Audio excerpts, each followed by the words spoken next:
In 1990, a record executive told Dolly Parton she was finished in country music. Too old, too plastic, too ridiculous. That same week, she walked into her business manager's office and discovered millions of her dollars had vanished. Most stars would have crumbled. But for a woman who grew up in a one-room cabin with 11 siblings, sharing a bed with 3 sisters, and using corn cobs for toys, this was just another mountain to climb. What happened next would change the face of entertainment forever. The dirt floor of that Tennessee mountain cabin might have been cold, but the music was always warm. Every night, as Dolly and her 11 siblings huddled around their battery-powered radio, the Grand Ole Opry's signal would crackle through, bringing dreams bigger than their one-room home could contain. Little Dolly would stand on a porch stump, using a tobacco stick as a microphone, singing her heart out to the chickens, her first audience. But what set young Dolly apart wasn't just her voice, it was her drive. At age 6, she wrote her first song about a corncob doll named Tasseltop. By 8, she was performing on local radio.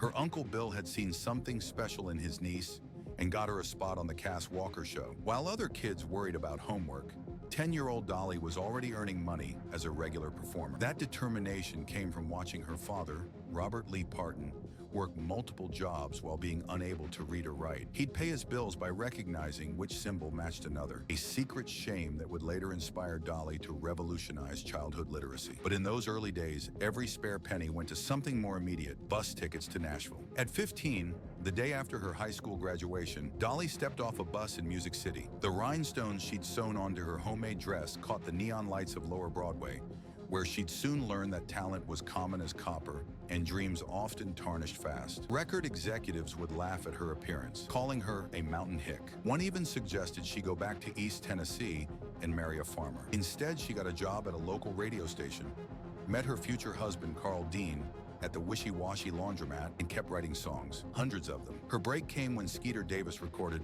"Put It Off Until Tomorrow," and suddenly the girl they laughed at had a top 10 hit as a songwriter. But Dolly wanted more than to write hits for others. She wanted to sing them herself. Monument Records finally gave her a chance, but with a catch. They wanted her to sing pop music. Dolly stood her ground. "I'm country," she told them. "Take me as I am or not at all." It was the first time she'd show the steel beneath the sparkle, a business savvy that would later build an empire. But in 1967, she was just a 21-year-old girl refusing to compromise, even if it meant giving up her shot at stardom. That stance caught the attention of the biggest star in country music, a man whose weekly television show reached millions. He was looking for a new girl singer to replace his previous partner. When Porter Wagoner saw Dolly perform, he didn't see a mountain hick. He saw star power. What he couldn't see was that his new partner would eventually eclipse him. The contract he had her sign would nearly destroy them both, leading to a 7-year battle that would teach Dolly her most valuable lesson about business, one that saved her empire decades later when millions of her dollars mysteriously vanished. The Porter Wagoner Show reached 45 million viewers weekly, and Porter himself made sure every one of them knew he'd discovered Dolly. Dressed in his trademark rhinestone nudie suits, he'd introduce her with grand flourishes, never suspecting that those rhinestones had inspired a young girl watching from a Tennessee mountain cabin to dream up her own larger-than-life image. Behind the sequin smiles and perfect harmonies, tension simmered. Porter was a traditionalist who'd built his empire on classic country. Dolly was writing songs that pushed boundaries, mixing mountain sounds with elements of pop and rock. When she brought him Jolene, a song about a bank teller who'd flirted with her husband Carl, Porter tried to change the arrangement. Dolly refused. The song would later become a worldwide phenomenon, covered by artists from the White Stripes to Lil Nas X. Their partnership dominated country music. 7 days a week, they'd tour, record, and film the TV show. Porter marketed them as a family-friendly duo, but backstage, he micromanaged every aspect of Dolly's career. He chose her songs, controlled her image, and even tried to dictate who she could talk to in the industry. The pressure began taking its toll. Dolly developed ulcers and anxiety attacks, all while maintaining her signature smile for the cameras. The real breaking point came when Dolly started recording solo albums. Porter would show up uninvited to her sessions, demanding changes. He'd build her up, but now his protege was outgrowing him. Their duets topped the charts. Please Don't Stop Loving Me hit #1, but Dolly's solo singles were climbing even higher. Each success drove the wedge deeper. What few knew was that their contract gave Porter complete control over Dolly's career. He owned a significant portion of her publishing rights and could veto any move she made. When she tried to leave the show in 1974, He sued her for breach of contract. The amount? $3 million, a fortune in those days. Dolly did what she'd always done when faced with heartbreak. She wrote a song. Late one night, she penned, "I Will Always Love You," a gentle goodbye to the man who'd launched her career. When she played it for Porter, he broke down crying. But instead of accepting her departure, he demanded she sign over half the rights to the song. That's when the phone rang. On the other line was the king of rock and roll himself, Elvis Presley. He wanted to record "I Will Always Love You," but Colonel Tom Parker demanded the same thing Porter had, half the publishing rights. The decision Dolly made in the next 5 minutes would either destroy her career or make her one of the wealthiest women in music history. The answer she gave Elvis led to a gamble so massive that decades later, when she really needed the money, it would save her entire empire. But first, she had to survive the entertainment industry's most vicious backlash, all because a country girl dared to go pop. In 1974, Nashville executives called it career suicide. Dolly Parton had just turned down Elvis Presley. "That song's like my will," she told Colonel Parker. "I can't give up half the publishing." The same week she rejected Elvis, she walked away from the Porter Wagoner show, paying Porter every penny he demanded, nearly $1 million out of her own pocket. But Dolly had a plan. While everyone thought she was just Porter's blonde sidekick, she'd been studying every contract, every publishing deal, every aspect of the business.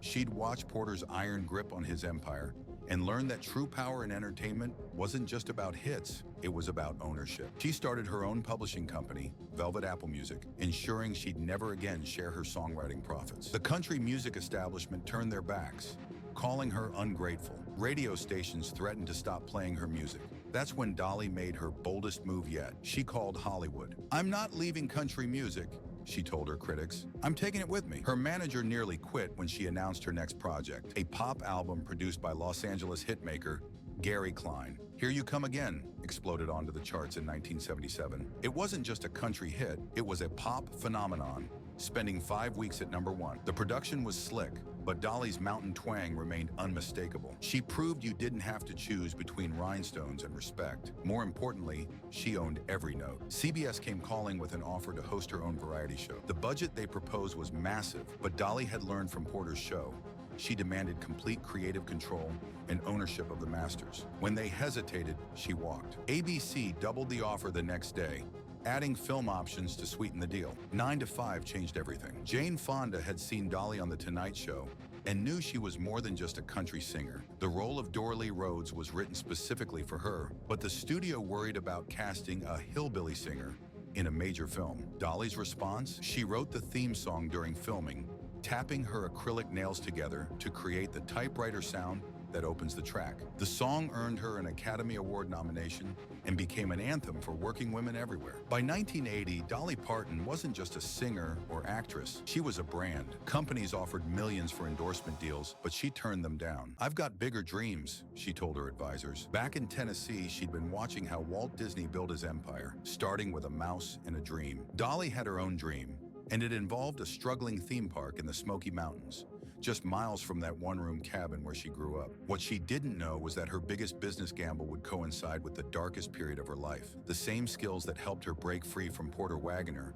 would soon be tested in ways she never imagined. As she prepared to sink millions into a theme park during a recession, her most trusted business advisor was about to betray her in a way that would shake her empire to its core. But first, she had to convince skeptical investors that tourists would drive hours into the Tennessee mountains just to visit a park owned by a country singer. In 1986, when Dolly announced she was buying a small, struggling attraction called Silver Dollar City in Pigeon Forge, Tennessee, Wall Street laughed. Theme parks were failing nationwide. Even Disney was struggling. But Dolly saw something the analysts missed, a chance to bring jobs to the mountains that raised her. She poured millions into the park, renaming it Dollywood. Local contractors thought she was crazy when she insisted on wide, shaded paths with plenty of benches. "My people aren't used to walking theme park," she explained.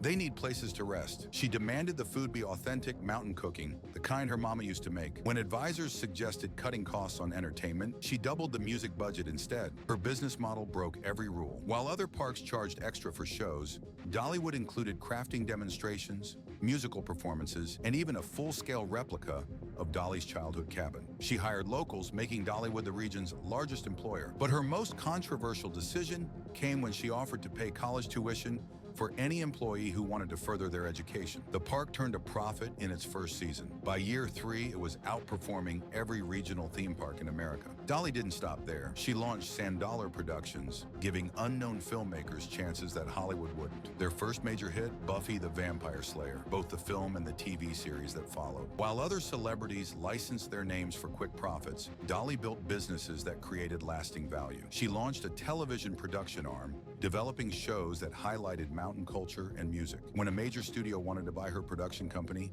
she shocked them by not only refusing, but launching a direct competitor, Sandollar Television. Her empire grew strategically. Each new venture complemented the others. The dinner theaters fed audiences to the theme park. The theme park promoted her music. Her music brought people to the Smoky Mountains. She created a business ecosystem that would have impressed Harvard MBAs, all while maintaining her image as a simple country girl. The numbers were staggering. By 1990, Dollywood welcomed over 2 million visitors annually. Her production companies had multiple shows in development. The dinner theaters were selling out nightly. She'd even ventured into merchandise, launching everything from perfumes to cookbooks. But unlike other celebrities who slapped their names on products, Dolly insisted on controlling quality. She tested every recipe in those cookbooks herself, often cooking in her tour bus kitchen between shows. When other business leaders asked about her success secret, she'd joke, "Dreams cost money, and money costs dreams." But behind the witty one-liners was a shrewd businesswoman who read every contract, understood every balance sheet, and never forgot the poverty she'd grown up in. She built an empire not just to make money, but to create opportunities for others like her, people from the mountains who just needed a chance. But Dolly's most lucrative decision had happened years earlier, when she'd refused to give up publishing rights to "I Will Always Love You." In 1992, Whitney Houston's version of the song became one of the best-selling singles of all time. The publishing royalties alone made Dolly millions. She invested every penny back into her growing empire. Then came the water parks, dinner theaters, and resort properties. Each venture followed the same principle: create jobs, maintain quality, and keep control. By 1990, Dolly Parton wasn't just an entertainer. She was running a $100 million enterprise. Her business acumen surprised everyone except those who knew her best. As she often said, "It costs a lot of money to look this cheap." But success attracted predators. A trusted advisor had been watching her empire grow, noting every vulnerability. While Dolly focused on expanding her businesses, someone was systematically draining her accounts. The scam was so sophisticated that it went unnoticed for years. Even worse, the country music industry had started whispering that Dolly was too old, too artificial, too much of everything. The same uniqueness that made her a star was being used as a weapon against her. What happened next would prove that sometimes the biggest failures lead to the greatest comebacks. When Dolly discovered the betrayal in her business empire, she did something that shocked everyone. She made a phone call to the unlikeliest of allies. The plan they hatched would not only save her empire, but revolutionize how artists protect their business interests. But first, she had to face the brutal reality of just how much money she'd lost. The first sign of trouble came in 1991. A routine audit revealed discrepancies.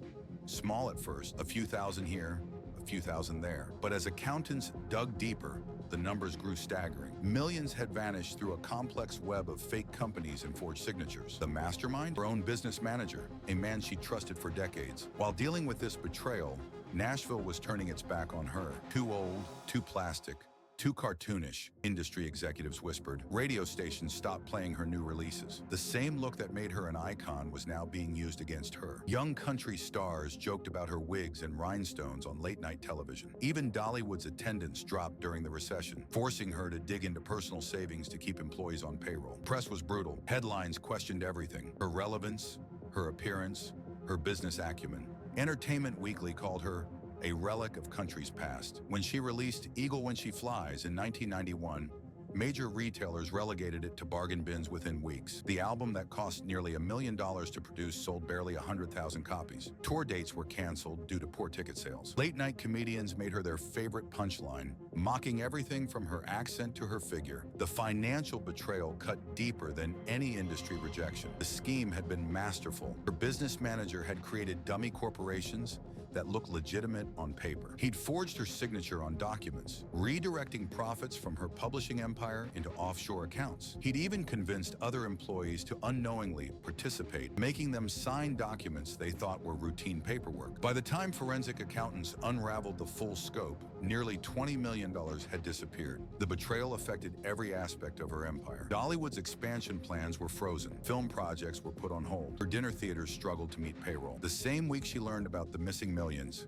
she received news that her latest single had failed to crack the top 40, her first such failure in over 15 years. Most artists would have crumbled. Instead, Dolly called a meeting with her remaining team. They gathered in her living room, the same room where she'd written Jolene and I Will Always Love You. For 3 days, they went through every contract, every business deal, every asset. What they discovered shocked everyone. The publishing rights she'd fought so hard to keep were now worth more than everything else combined. Whitney Houston's version of I Will Always Love You was climbing the charts, bringing in millions in royalties. That's when Dolly made a decision that seemed insane at the time. Instead of chasing her stolen millions through courts, she'd build it all back bigger. She mortgaged everything she owned, betting on herself one more time. The plan was audacious. While country radio ignored her, she'd returned to the mountain music of her childhood. But this wasn't just about music. She had an even bigger vision brewing. The same week she launched her bluegrass comeback, she started a literacy program in her home county. For every child that signed up, she'd mail them a free book every month until kindergarten. Critics called it a publicity stunt. They didn't know Dolly had been quietly paying for children's textbooks in Sevier County for years. What began as a local program would soon grow into something that would change millions of lives. But first, she had to prove that an aging country star could reinvent herself one last time. The plan she set in motion would not only restore her empire, but create a legacy that would touch generations to come. In 1999, music executives thought Dolly had lost her mind. She wasn't just going back to bluegrass, she was investing millions in a pure, traditional mountain sound at the height of pop country dominance. The first album, The Grass is Blue, was recorded in a small studio with acoustic instruments and no electronic effects. Radio wouldn't touch it, but something unexpected happened. Critics started listening. The New York Times called it the album of her career. Rolling Stone praised its authenticity. Young artists like Jack White and Melissa Etheridge cited it as an influence. The album won a Grammy, but more importantly, it reminded the world what had made Dolly special in the first place. That voice, those songs, and the unflinching authenticity beneath the rhinestones. While music critics rediscovered her artistry, corporate America was learning not to underestimate her business acumen. Dollywood's attendance skyrocketed after she added a craft apprentice program, preserving traditional mountain skills while creating jobs. Her literacy foundation, Imagination Library, partnered with local governments nationwide. By 2003, they were mailing over 1 million books annually to children. The industry that had written her off now watched in awe as she built something unprecedented, a multimedia empire with a conscience. Every venture balanced profit with purpose. When other theme parks cut staff during slow seasons, Dollywood created winter festivals that kept employees working year-round. While celebrities launched vanity charities, Dolly's Imagination Library partnered with researchers to study early childhood literacy. A new generation discovered her through unexpected channels. White Stripes covered Jolene in concert. Younger artists sought her out for collaborations. Researchers studied the Dollywood effect, how one business could transform a region's economy. Harvard Business School wrote case studies about her empire structure. But the true resurrection wasn't just about success, it was about influence. Female artists cited her as a model for maintaining creative control. Tech startups studied how she'd built customer loyalty. Education experts analyzed how Imagination Library had cracked the code on family engagement and reading. The same executives who'd called her too old now brought their grandchildren to Dollywood. The industry that mocked her appearance now celebrated her authenticity. By 2010, her business model had become a blueprint for artists seeking long-term success. Then came an unexpected call from the Obama White House, asking her to advise on early childhood education initiatives. The little girl who once used a corn cob for a microphone was now shaping national policy. Yet even as her influence grew, Dolly never forgot the lesson from her darkest days, that true wealth isn't in bank accounts, but in the lives you touch. When wildfires threatened the Smoky Mountains in 2016, she didn't just donate money, she created a job program for displaced workers and provided monthly assistance to families who lost homes. The response was so effective that FEMA studied it as a model for disaster relief. This wasn't just a comeback story anymore. It was a revolution in how one person could use business for lasting change. As Dolly prepared to celebrate Imagination Library's billionth book delivery, a PBS documentary crew asked what she considered her greatest legacy. Her answer would stun them into silence and reveal the true purpose behind everything she'd built. When PBS asked about her legacy, Dolly simply said, "When I'm gone, I hope they'll say I made mountains move." She wasn't speaking metaphorically. In her lifetime, she transformed one of America's poorest regions into a tourism powerhouse, employed thousands, and turned her success into a ladder others could climb. Imagination Library now distributes over 1 million books monthly across 5 countries. The program's impact extends beyond literacy. Research shows participating families spend more time reading together, leading to stronger educational outcomes. But Dolly took it further, creating scholarship programs for first-generation college students from mountain communities. Her influence reshaped the entertainment industry's power structure. Young artists study her contracts, her business models, her unwavering insistence on ownership. Taylor Swift cited Dolly's publishing rights battles when fighting for her own masters. Beyoncé referenced Dolly's business structure while building Parkwood Entertainment. In 2022, her net worth exceeded $500 million. But unlike other wealthy entertainers, Dolly built her fortune while lifting up her community. Dollywood remains Sevier County's largest employer. Her fire relief fund became a permanent foundation supporting mountain families. During the COVID-19 pandemic, she donated $1 million to vaccine research at Vanderbilt University, research that helped develop the Moderna vaccine. That one-room cabin where she grew up now sits preserved at Dollywood, not as a monument to poverty, but as proof that dreams don't know zip codes. The little girl who once wrote songs on a tobacco leaf went on to compose over 3,000 songs, build an empire, and change millions of lives. They say the true measure of a legacy isn't what you take with you, but what you leave behind. Dolly Parton left behind mountains that no longer trap dreams, but launch them. And somewhere in America tonight, a child is opening a book from Imagination Library, starting their own journey toward moving mountains.